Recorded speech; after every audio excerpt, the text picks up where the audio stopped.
Alden Richards pinakancel nga lahat ng kanyang schedule at plano para lang makapunta sa surprise birthday party ni Kathryn Bernardo na prepare ng kanyang glam team. Halina't panoorin natin ang buong detalye. Pinakancel nga at pinospone ni Alden Richards ang mga plano at schedule niya ngayon para lang makadalo sa surprise birthday party ni Kathryn Bernardo na hinanda ng kanyang glam team. Ayon nga sa netizens na nag-reveal, Alden canceled some plans just to be able to celebrate Kathryn's birthday.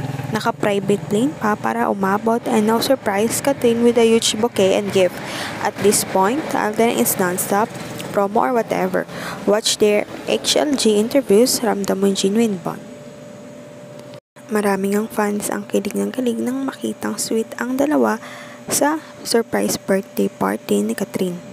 Grabe nga kung magyakapan at magbatian ng dalawa. Reveal pa nga ang couple ring nila na black ring.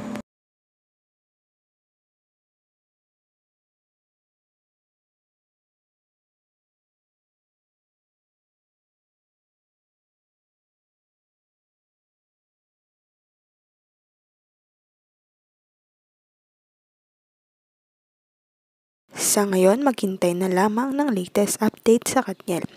Huwag kalimutang mag-like at subscribe sa aking YouTube channel, Selyang Beats, para updated kayo sa mga balita. Maraming salamat po sa panonood.